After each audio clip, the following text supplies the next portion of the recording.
A sprinkler system for the MGM Grand would have cost $192,000. The hotel itself cost $106 million to build. The company's own fire consultants had warned, in writing, that without sprinklers, vast parts of the hotel were a danger. The chairman decided the sprinklers were not worth it. 85 people would pay for that decision. On the morning of 24th of November 1980, an electrical fault set one of those unsprinkled rooms on fire. Within 15 minutes, a wall of flame was crossing the casino floor faster than a person could run. But the flames are not what killed most of the dead.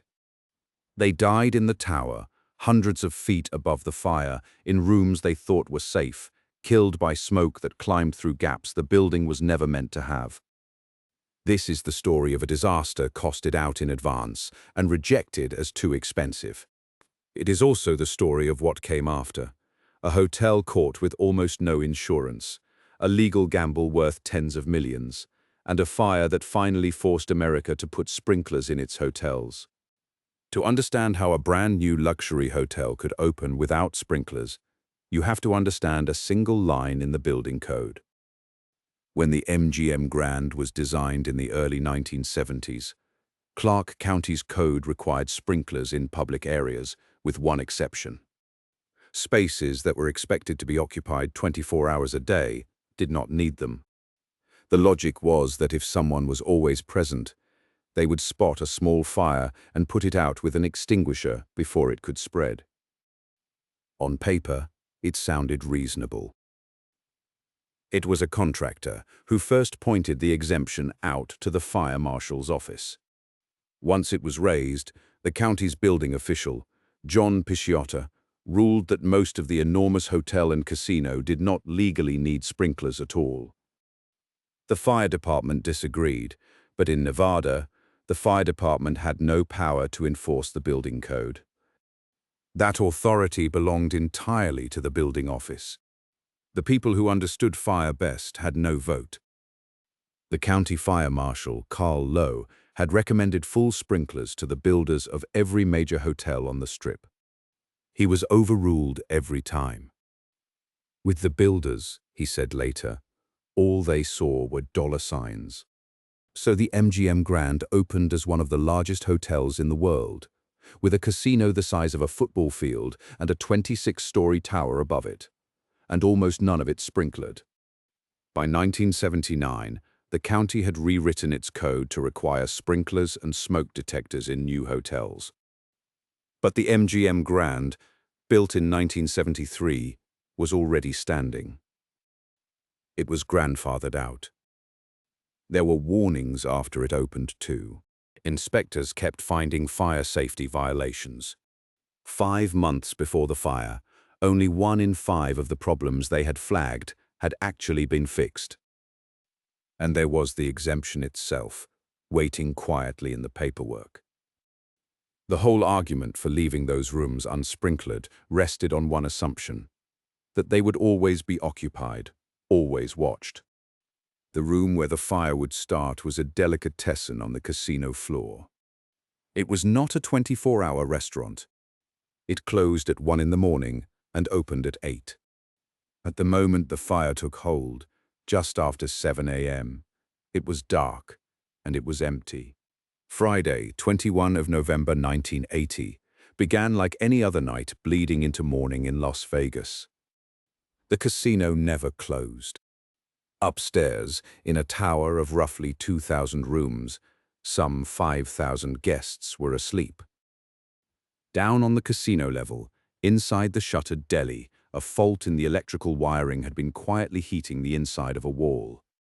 It may have smoldered there for an hour or more, hidden in a concealed space behind a pie case, feeding on the plywood around it, unseen and unsmelled by anyone. At about 7:05, a supervisor from a tile crew stepped into the deli to check for cracked tiles. He saw a flicker, looked closer, and found a wall of flame climbing from the countertop to the ceiling. He called security and grabbed a hose. Each time he tried to get near it, the heat and smoke and pressure knocked him back. He gave up and got out. What happened next happened because of what the room was made of. The ceiling tiles were fixed with an adhesive so flammable that Nevada had banned it from commercial use years earlier. The casino beyond was a single undivided space the size of a football field, filled with plastic foam padding and wood. There were no sprinklers to slow any of it, and no automatic alarm. The building's alarm had to be switched on by hand from the security office. The fire found the open casino and accelerated. It moved across that floor at somewhere between 15 and 19 feet, every second, faster than a person could run. By the time the first fire engine arrived at about 7:15, black smoke was already pouring from the building. Firefighters got perhaps 40 feet inside before a fireball burst out of the deli and rolled across the casino, driving them back out into the daylight. In roughly 20 minutes, the entire casino and the huge entrance canopy were an inferno. For the people on the casino floor, it was already a catastrophe. But most of the guests were not on the casino floor. They were in the tower, hundreds of feet above the flames, many of them still asleep. And the thing that would kill them was not the fire. It was the smoke, and it was already climbing. The flames never reached the upper floors. The smoke did. A modern high-rise is supposed to contain smoke, to seal the vertical shafts, the stairwells, and the air system so that a fire on one floor cannot poison the floors above. The MGM Grand did almost none of this, and every failure had a name in the investigators' report. 2 seismic joints ran up the full height of the tower, open shafts a foot wide with their bottoms opening straight into the casino's return air. Smoke poured into them and rose 26 floors. 3 of the 6 stairwells were not sealed with fire-rated walls, so they filled with smoke too. The fire dampers that should have snapped shut in the air ducts had been bolted or wired open, so the ventilation system, instead of stopping the smoke, pumped it through the tower.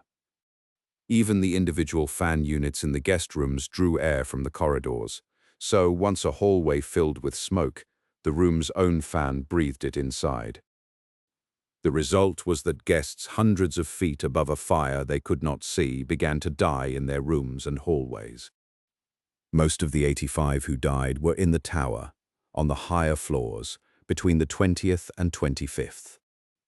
They died in guest rooms, in corridors, in stairwells, and in elevators that opened onto smoke. The cause, again and again, was the same: smoke inhalation. There was no alarm. Survivors described the same nightmare in the same words: no bells, no buzzers, no warning. People woke to the smell of smoke, opened their doors onto blackness, and could not see. Many who stepped into the hall found their doors had locked behind them. Some broke their windows for air and drew the smoke in faster. Others stayed, stuffed wet towels under the doors, and waited. Above them, about 1,000 people had made it to the roof. What saved them was partly luck. Nellis Air Force Base, just outside the city, happened to have extra helicopters on hand for a training exercise. Those aircraft, along with police and other crews, flew back and forth through the smoke, lifting people off the roof while fire ladders that could only reach the 9th floor stood helpless far below. One survivor, a young man on the 14th floor, found a rope a helicopter crew had dropped to a balcony. 2 men tried to stop him. They pointed to the body of someone who had already fallen trying to climb it. He jumped anyway, caught the rope, and lowered himself roughly 140 feet, using only his arms, past floors of people crying for help, through falling glass, until he reached the ground. His hands were not even burned. He was one of the fortunate ones. More than 60 of the dead were found in the tower, most of them between the 20th floor and the 25th. When investigators went through the building afterward, they counted 83 violations of the fire code. Holes cut through firewalls. Fire dampers bolted open. Unsealed stairwells. The band adhesive on the ceilings, each one on its own, might have seemed minor. Together, they were the reason a fire in one room killed 85 people spread across a tower. And yet no one was ever criminally charged. The reason was the same line in the code that had left the hotel unsprinkled in the first place. The district attorney concluded that under the rules in force when the MGM Grand was built, the casino had not been legally required to have sprinklers. The company had followed the letter of a code that was itself the problem. The county, for its own failure to inspect and enforce, quietly paid $2.5 million into the settlements. The building official who had signed off on the exemption had left his job years before.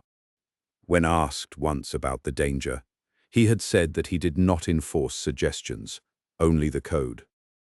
After the Titanic sank, he asked, "Did they stop building ships?" The lead investigator from the National Fire Protection Association reportedly put the loss more simply. "With sprinklers," he said, "it would have been a 1 or 2 sprinkler fire, and we would never have heard about it." Then came the part that is harder to explain. For a hotel of its size, holding 5,000 people, the MGM Grand carried almost no insurance, around $30 million in liability coverage against a disaster that would eventually cost more than $200 million. In the weeks after the fire, the company went out and bought insurance retroactively, well over $100 million of new coverage for a fire that had already happened, betting it could use that money to pay the victims. The insurers who sold it were betting the claims would come in low. When the company settled the lawsuits quickly and generously, those insurers refused to pay, arguing it had settled too fast and for too much. So a second legal battle began, the hotel against its own insurers, dragging on for years after the flames were out. In the end, the money was paid and more than 1,000 victims and families were compensated. But the sequence tells you something. A company that would not spend $192,000 on sprinklers had never seriously priced what a catastrophe would cost until it arrived. The hotel reopened 8 months later, rebuilt, and this time fully sprinklered with a fire safety system that went beyond anything the law required. The danger, it turned out, had always been affordable.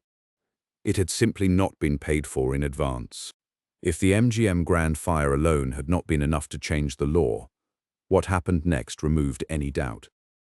81 days after the fire, another Las Vegas hotel burned.